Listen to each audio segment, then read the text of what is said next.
는 방향이 없고 벡터는 방향이 있죠. 이 벡터가 왜 인터럽트 벡터냐면 인터럽트가 걸리면 이쪽으로 쫓아오거든요. 그럼 인터럽트가 걸렸을 때 실행되는 소프트웨어를 인터럽트 서비스 루틴이라고 부르는데 그 루틴이 실제 여기 있는 게 아니라 여기에 있는 내용들은 야, 너네 루틴은 저쪽에 있으니까 너는 저쪽으로 가. 즉 인터럽트가 딱 걸리면 프로그램 카운터는 특정 인터럽트 벡터로 쫓아가요. 기존에 하던 거 다 멈추고. 거기에 딱 갔더니 인터럽트 서비스 루틴이 거기 있는 게 아니라 벡터만 있는 거죠. 자, 네 거는 저쪽에 있어. 네 거는 저쪽에 있어. 이렇게 방향만 있는 거예요. 그래서 인터럽트 벡터라고 하고 이런 것들이 쌓여있는 이러한 메모리 구조를 마치 테이블처럼 생겼다라고 해서 인터럽트 벡터 테이블이라고 부릅니다. 리셋이 걸리거나 또는 전원이 처음에 딱 들어가면 인터럽트 중에 가장 우선순위가 가장 높은 리셋 인터럽트가 걸리고 리셋 인터럽트가 걸리면 관련되어 있는 리셋 인터럽트 서비스 루틴이 불러드리겠죠. 그 녀석이 부트로더를 실행시켜줘요. 즉 CPU에 의해서 실행이 되죠. 아까 어떤 분이 말한 대로 자동으로 실행되는 건 맞아요. 예. 여러분들이 AVL 아트메가 128에 펌웨어 굽잖아요. 부트로더도 없는데 실행이 되죠.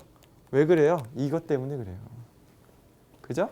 리셋 인터럽트 때문에 실행이 되는 거예요. 그래서 부트로더, 그 다음에 커널은 흔히 알고 있는 OS라고 보면 됩니다. 우리는 리눅스겠죠. 그죠? 그 다음에 두 번째 파일 시스템은 어플리케이션이 실행되는 환경이에요.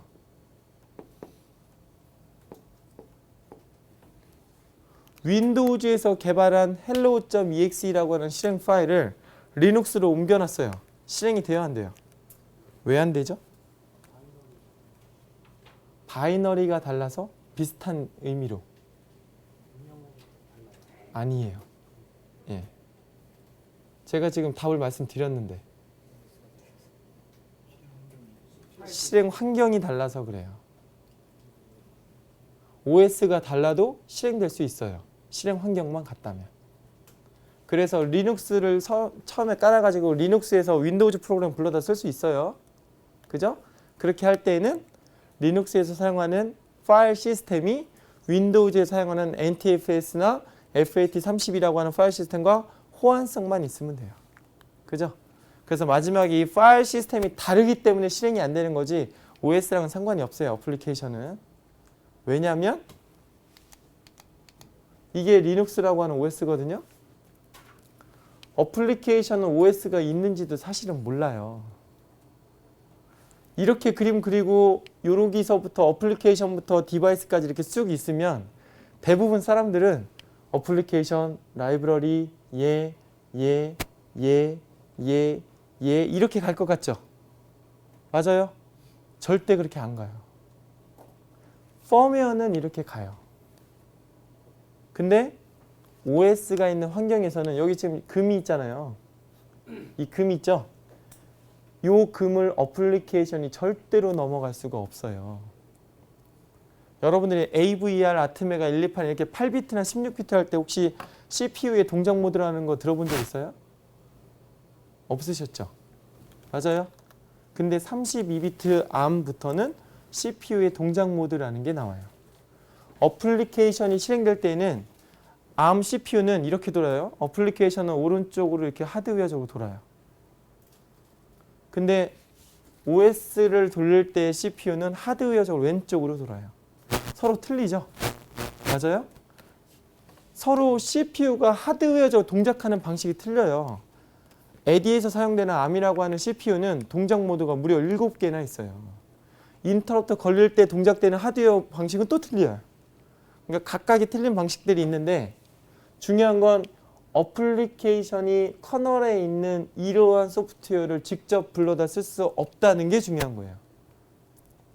여러분이 C 언어에서 뭔가 프로그램 짤 때 우리 윈도우즈에서 윈도우즈 커널 내부를 여러분들이 우연찮게 정말로 커널 소스 구했어요. 소스 보다 보니까 A, B, C라는 함수를 윈도우 커널에 쓰고 있네. 그거 여러분들 어플리케이션에 갖다 쓴다고 쓸 수 있어요? 실행 안 돼요. 그죠? 실행시킬 수도 없어요. 왜? 그래서 OS니까. 여기서 여기로 절대 못 가요. MMU라고 하는 메모리 매니지먼트 유닛이라는 게 32비트 ARM 프로세서 일부에는 다 들어가 있고 우리가 쓰고 있는 PC에 있는 CPU에도 이미 들어가 있어요. 걔가 하는 역할이 뭐냐면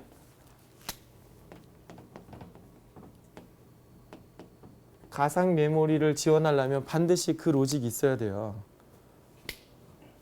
가상 메모리라는 얘기는 실제 물리 메모리가 부족하니까 가상적으로 늘려주겠다는 거죠. 그러면 가상적으로 늘려준 주소는 결국은 어떤 식으로든 실제 물리 주소는 매핑이 돼야 되고 누군가가 매핑을 시켜주는 녀석이 있으니까 가능한 거잖아요. 그게 MMU라고 하는 녀석이 CPU 내부에 있어요. 있는 게 있고 없는 게 있는데 AD에서 사용된 건 있어요. 대부분의 리눅스는 대부분의 OS 윈도우즈 같은 경우는 있는 CPU에서만 돌아갑니다. 근데 왜 이게 중요하냐면 이 MMU가 할 때 어플리케이션이 OS에 있는 함수를 무언가 호출하려고 하잖아요. 그 MMU라는 로직이 이걸 막아요. 너 들어오면 안 돼. 절대로 안 돼. 왜? OS에 있는 소프트웨어를 돌릴 때는 아까 하드웨어적으로 틀렸죠. 어플리케이션하고 돌릴 때는 하드웨어적으로 틀리죠. 하드웨어적으로 틀리기 때문에 넌 안 돼라고 해서 exception이라고 하는 에러 상황을 발생시켜요. 안 돼요. 아예 안 돼요. 그래서 그런 것들이 있어서 파일 시스템만 같으면 OS랑 상관할 것 없이 어플리케이션 실행이 됩니다. 그런데 대부분은 자 보세요.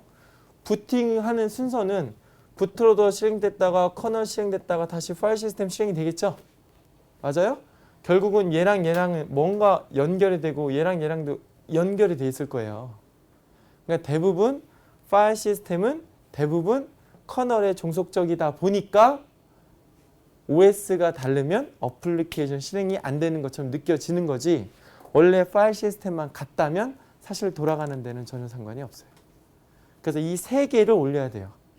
그래서 각각의 세 개의 소프트웨어를 다 컴파일하면 하나씩의 파일들이 나오는데 결국 우리가 올려야 되는 플래시 메모리에 올려야 되는 BSP 소프트웨어는 AD의 경우 일반 펌웨어와 달리 세 가지가 올라가야 된다는 거죠. 맞아요? 근데 세 가지의 사이즈가 이렇게 돼 있어요. 첫 번째 부트로더는 몇백 킬로바이트밖에 안 돼요.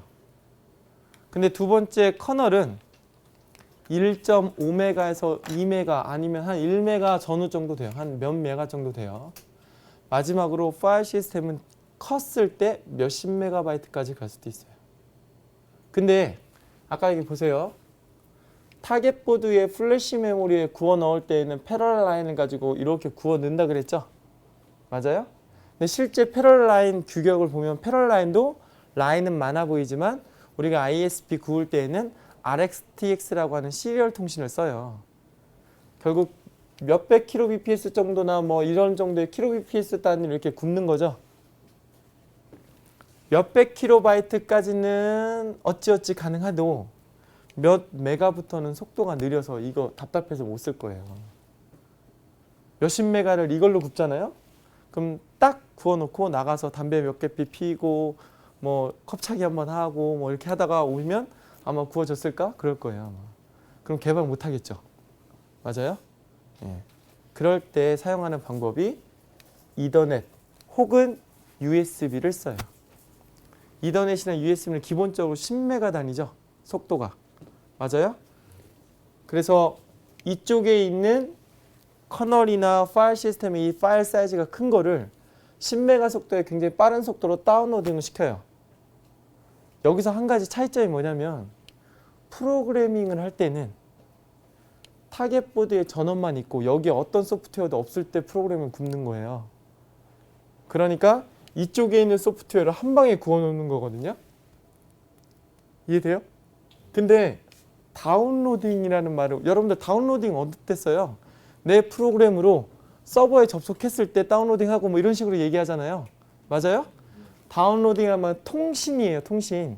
이쪽에도 무언가 소프트웨어가 돌고 있어야 되고 이쪽에도 무언가 소프트웨어가 돌고 있어서 이쪽에 있는 클라이언트 소프트웨어가 PC에서 돌고 있는 서버로부터 이렇게 다운로딩 한다는 뜻이겠죠. 이게 다운로딩이라는 의미잖아요. 맞아요? 그럼 이쪽에도 소프트웨어가 돌고 있고 소프트웨어는 램이라고